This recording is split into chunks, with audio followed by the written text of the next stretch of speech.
The Walt Disney Company has a huge hit on their hands at the box office with Toy Story 5. No, it's not selling as many tickets as Toy Story 3, but still, they're giddy at the House of Mouse. But there's one guy in particular who's winning bigger than any other. What if we told you it's Tim Allen who's getting the last laugh?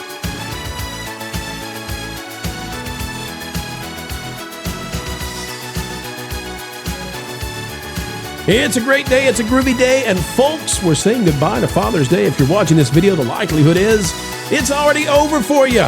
The great news is you can still say that you love your dad if you've got a good dad out there. Be so glad, ladies and gentlemen, if that is the privilege you enjoy. And if you are a dad, be the greatest dad you can be. It's a 365 kind of job. All right, folks, click that like button, smash that subscribe, and let's dive in to a story of a lucky comedian. I don't think he's lucky. I think Tim Allen is just great and skilled and all that good stuff, and he's built up a career of being kind and respectful to his audience. Here's what it says out of the New York Post from 2022. I need to remind you that there was a time in a galaxy far, far away. No, wait, wrong franchise. There was a time when Tim Allen was considered too darn conservative. I know Snopes would disagree, but there was a time when Tim Allen was considered too darn conservative to be at Pixar. This is by Andrew Court and Ben Cost, again, 2022. I'm going to show you why it's Tim Allen getting the biggest laugh about all of this Toy Story 5 stuff. Why Disney passed on Tim Allen in Lightyear? He's dumber, not castrated, says the New York Post. Wait a minute, what is this? Lightyear producers. Remember the movie that flopped, Lightyear? Lightyear producers are speaking out about why they passed on hiring Tim Allen for the new blockbuster Disney flick, and amid whispers, he was snubbed because of his conservative political beliefs. Allen, at the time 69, famously voiced the Buzz Lightyear action figure in all then 4 Toy Story movies, so fans are surprised the actor isn't involved in the new spin-off movie set for release on back then Friday. Instead, Chris Evans was recruited to provide the voice of the famous fictional space ranger in the film. All right, actress Patricia Heaton, who's also an outspoken conservative working in liberal Hollywood, took a swipe at Disney. Said, saw the trailer for Buzz Lightyear, and all I can say is Disney Pixar made a huge mistake in not casting my pal, Tim Allen, in the role that he originated, the role that he owns. Tim is Buzz. Why would they completely castrate his iconic, beloved character? But those involved in the Lightyear movie are now responding, say the decision to exclude Allen was due to creative choices and was in no way connected to his politics. Aren't you ready to hear what they said? You ready? Get ready. It's going to be offensive. Quote from Galen Sussman. Tim Allen is a Buzz Lightyear the toy. We weren't making a Toy Story movie. We're making Buzz Lightyear's movie. Scrolling on down. Hang on. It's going to get way more offensive. Scrolling down. Lightyear director Angus MacLane further explained in an interview with Vanity Fair.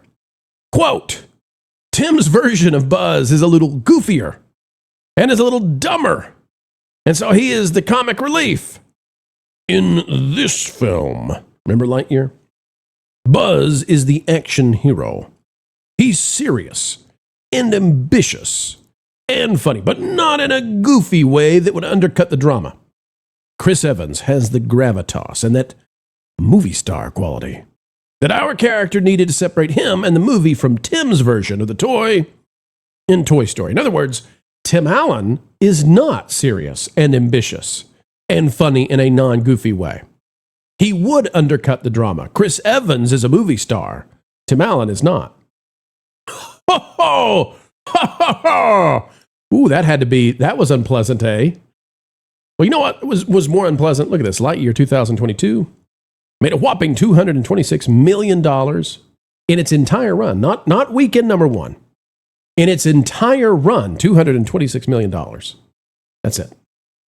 Huge flop.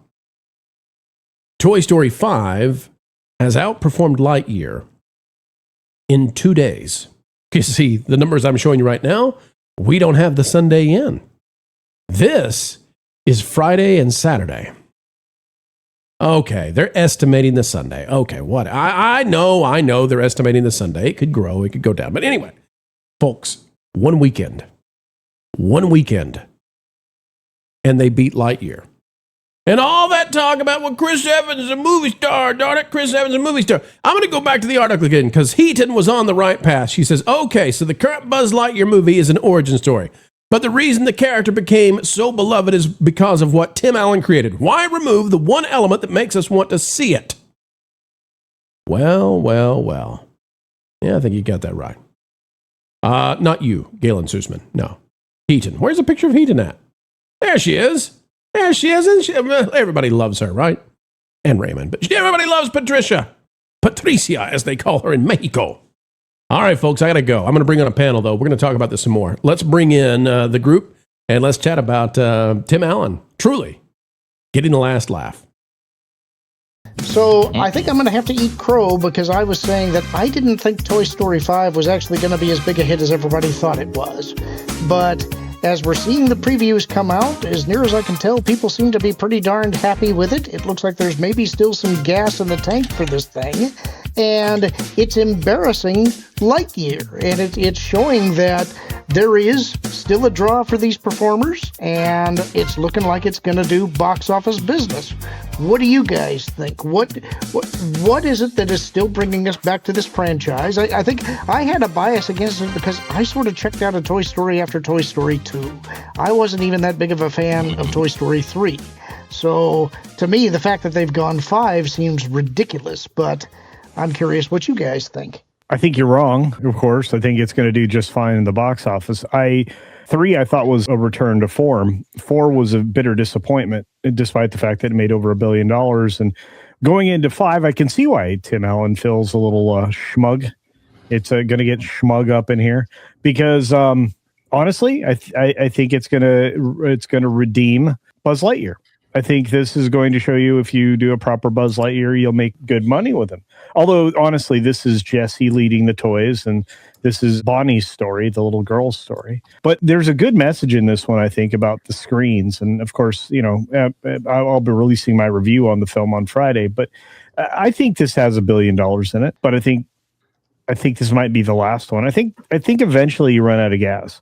I just don't think this one has yet. And congratulations to the voice of Tom Hanks. From what I understand, he may not have done all of his own voice work. And congratulations to Tim the Toolman. So I think this film will be just fine. And like you said, it's not going to be. From what I understand, you're going to see it tomorrow. Is that right? I am. Yes. Yeah.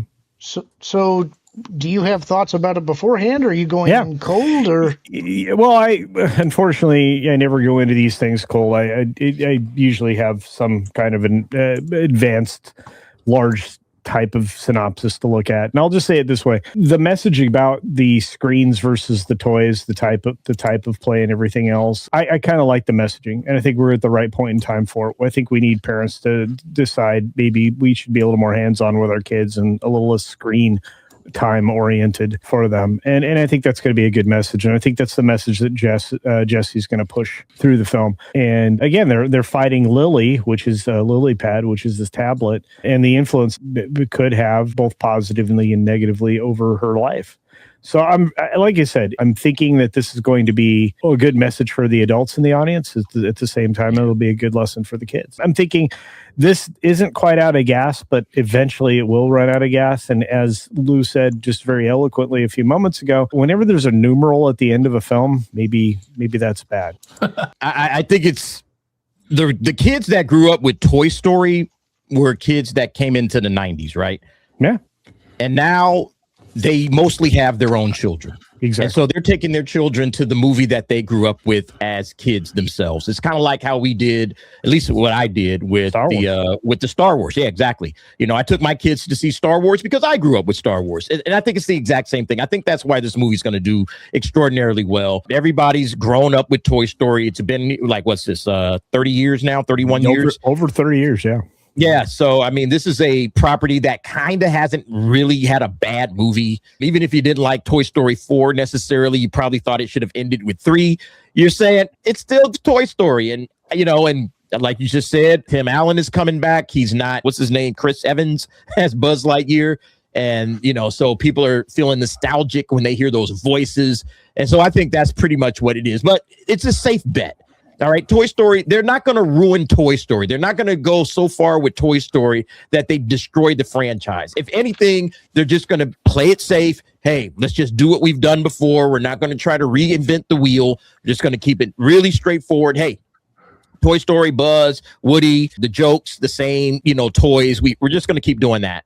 And I think parents, especially when you're coming off of some of these other movies and TV shows, they're probably like, all right, that one looks okay. Let's go ahead and take the kids to that. And then I think they'll follow it up with Minions because kids love Minions. And so I think that trifecta, those two back to back, they're going to wipe Supergirl out, by the way. But those two coming that close together, I think that's going to give parents a nice runway in the summer towards Spider-Man. Wait a minute. You're saying that cheerful toys and funny little yellow guys are going to beat drunken Supergirl? Who knew? Oh my God. Now, here's my question. Shocker. Are there any new characters in this one? And are the they lily pad, right? Well, they're going to be meeting and greeting at Toy Story Land. Because it's been in the past, I've mentioned it before, the level of confidence that the studio has in a movie is whether they're willing to spend a few bucks to put something live into the parks, like they didn't do, for example, with The Last Indy. They didn't have a Phoebe Wallows around at the front of the stunt show doing personal appearances. And that doesn't cost much, but it takes some timing and some planning, and it shows you their confidence or lack thereof, to me. Well, and here's the thing that it's most telling. Disney has to kick one of its own films out of theaters. They've already started to do it in the form of Blandalorian and Grey Goose. That is out. And it's being replaced by this film. And again, I mean, the fight for screens is real now, which is why DA was 100% right. Super Drunk Girl is not going to last very long in the theaters. I give it the 3 week, and by the time we get to the Odyssey, which is July 17, I think people are just already going to forgotten that Supergirl was even in theaters. Yeah. They're going to be, hey, where's it at on VOD if I'm going to watch it at all? I think Supergirl is going to bomb. Let me pick your brain then. So Toy Story 5 stays in theaters for a while though, right? Oh yeah. I think Toy Story 5 it'll hit $1 billion. I'm almost certain of that. I'm certain. Yeah. So I guess I was looking at this thing kind of cynically because we've had, there was Lightyear, obviously. There was Strange World. There was Elio. I think possibly to a lesser extent because I didn't see it, but Inside Out 2. I have a hard time believing that they could make a Toy Story movie in the vein of the Toy Story movies that they used to make. And I actually see its 30-year history as working against it here now, because I think you may run into the same problem that Woody himself faced in the first movie. He's a toy that's past his time, and he's considered to be obsolete because there's new toys that are out now. And I guess I didn't think this thing was going to have any attraction to a younger audience anymore because kids don't play with toys the way they used to.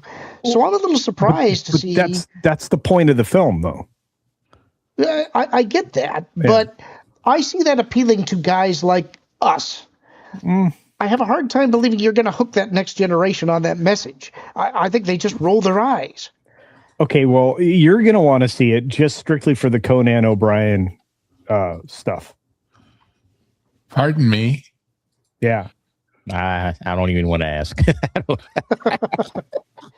Well, I do think based on the fact that I'm seeing people that I trust who seem to have enjoyed it, and not just a little bit. They actually seem to be genuinely joyful about how it came out. And that was a massive shock to me, especially hearing that it sounded like a bait and switch, that you're going to be making Buzz and Woody lesser characters and Jesse's going to be the main character. It's like I don't know that that's what the classic audience wants, and yet okay, so Alan Ing, and again, I trust Alan. He's a friend, just like I trust Chris Gore. He's a friend. So I'm going to say it this way. It's not like they don't have their own stories and their own story arc. They definitely do disrespect Woody a little bit. I think a lot of people have seen the preview and the clips that show that. Look, I mean, we all get a little long in the tooth. We get a little more around the middle. All of that's just a sign of aging. If we grew up with this franchise, as the DA pointed out, this is 31 years old, right? So these kids have kids of their own and probably are working on grandkids, maybe. So, you've seen this franchise evolve over the course of your life.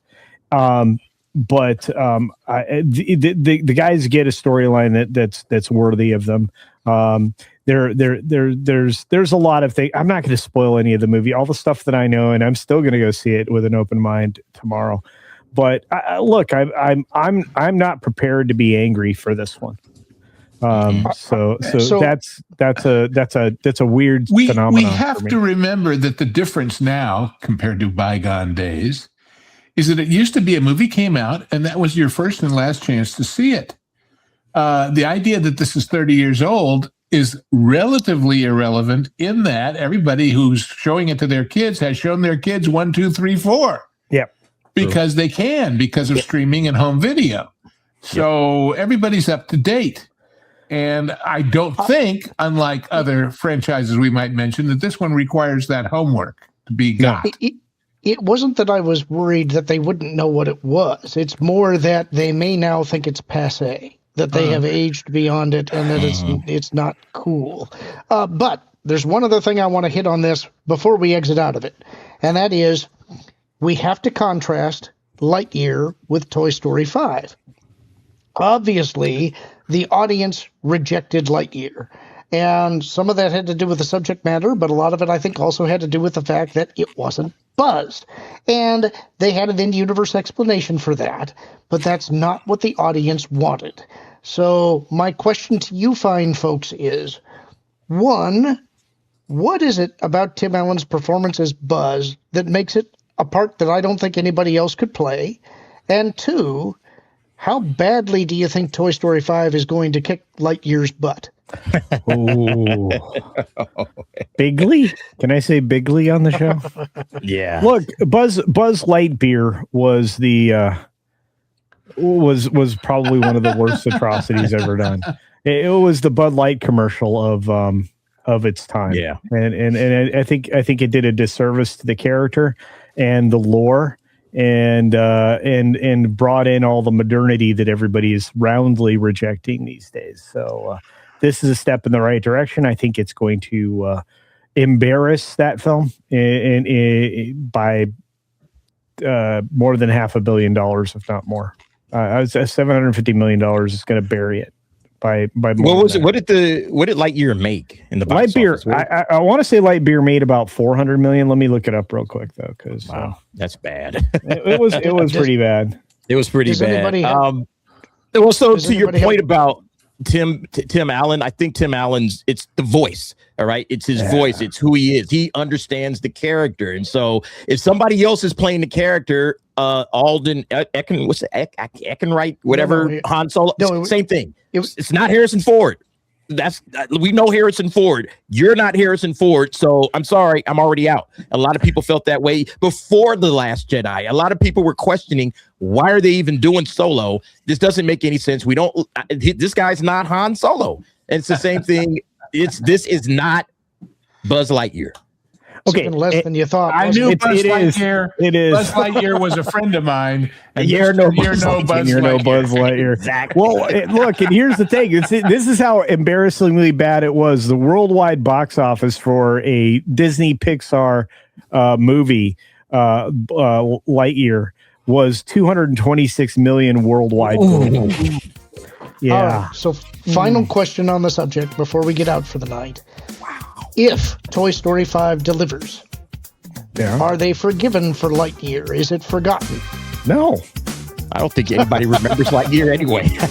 I think people have already forgotten it. All right. Fair enough. They just gave us hoppers, dude. They're not forgiven. Well, it's been a good time. It's been a great time, folks. It's been a groovy time, even.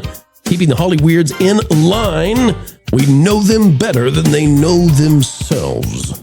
As we say goodbye, folks, please consider clicking that like button, drop a comment down below, and join the community dialogue today. And until the next time, we say it every time.